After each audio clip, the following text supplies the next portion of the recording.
Hey guys, I am welcome back to Ajay haunted world, जहां पर मैं आपको आप लोगों के ही द्वारा भेजे गए हॉरर या फिर क्रिपी इंसिडेंट सुनाता हूं। सो दोस्तों, अगर आपके पास भी ऐसी कोई स्टोरी है तो मैंने इस वीडियो के डिस्क्रिप्शन में एक मोबाइल नंबर और एक ईमेल आईडी दी है, जहां पर आप अपनी स्टोरी को दोस्तों मेरे साथ शेयर कर सकते हो। एंड गाइस, यार दिल दुखता है एक बात को सोचकर। पहले उसके बारे में हम थोड़ा बात कर लेते हैं, उसके बाद हम फाइनली अपने टॉपिक पर चलेंगे। फिलहाल दोस्तों क्या है कि मैं अपने इस चैनल पर पूरे 55 से भी ज़्यादा एपिसोड अपलोड कर चुका हूं, लेकिन दोस्तों आज तक एक भी एपिसोड पर सही रिस्पॉन्स नहीं गया है। कारण मुझे नहीं पता, शायद से दोस्तों जो मेरी वीडियोस है ना, शायद उन्हीं में कोई प्रॉब्लम होगी। तो आपको क्या करना है, प्लीज हाथ जोड़कर रिक्वेस्ट है मेरी छोटी सी एक, कि इस वीडियो को जो है अंत तक देखना।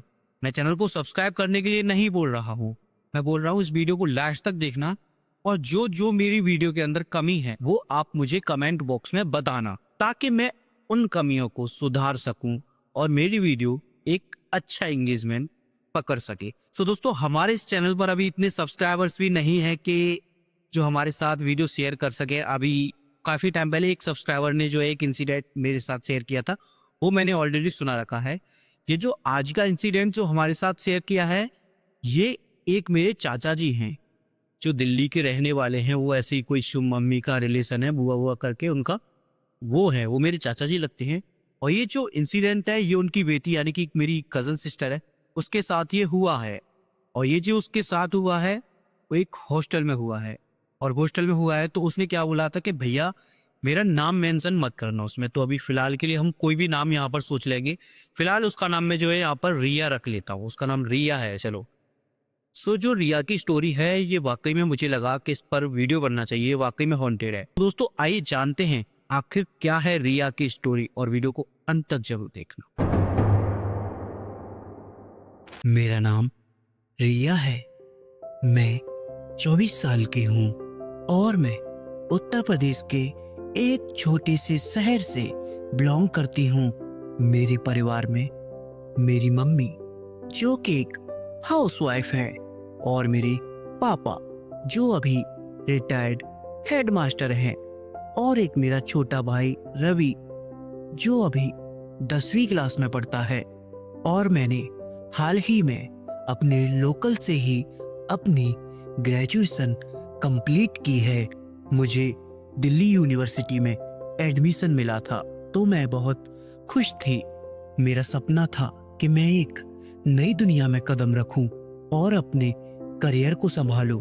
लेकिन मुझे बिल्कुल भी अंदाजा नहीं था कि जो मैंने सफर चुना था कि वह मुझे एक ऐसे डरावने अनुभव से गुजारने वाला है जिसे मैं कभी भूल नहीं पाऊंगी। मैं दिल्ली जाने के लिए बहुत एक्साइट थी, क्योंकि मैं पहली बार किसी बड़े शहर में जाने वाली थी।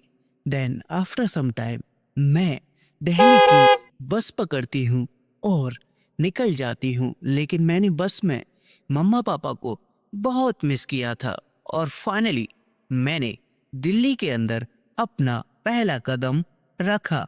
मैं बहुत ज़्यादा एक्साइट थी। मुझे यहाँ का एनवायरनमेंट काफ़ी पसंद आया, और यहाँ के लोग, उनकी तो तारीफ जितनी की जाए उतनी कम है। और यहाँ का फास्ट फूड, उसकी तो मैं दीवानी हो गई थी। लेकिन हमारा हॉस्टल जो कि किसी पुरानी हवेली से कम नहीं था।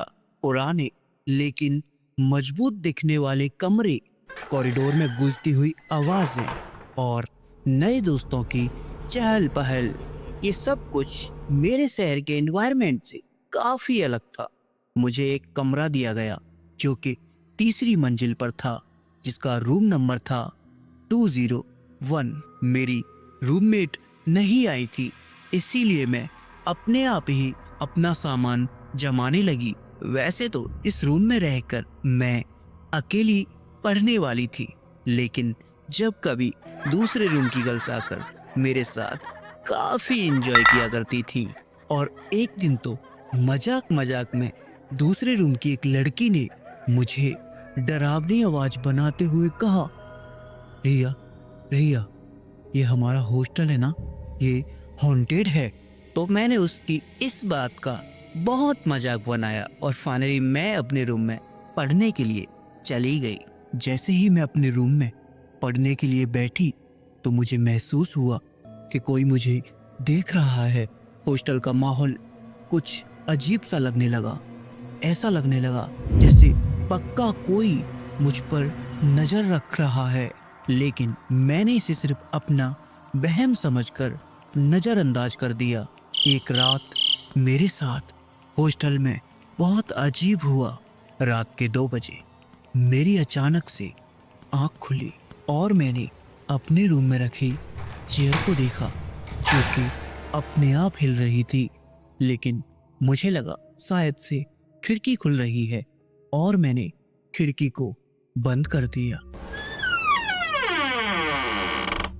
लेकिन जैसे ही मैं लेटी तो मुझे लगा बाहर हॉल में कोई टहल रहा है, लेकिन मैंने जैसे ही दरवाजा खोला तो बाहर कोई भी नहीं था और मैंने एक लंबी सांस ली और मैं अपने बिस्तर पर आकर सो गई।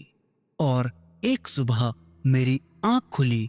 मैं नहा धोकर अपने कॉलेज के लिए निकल गई।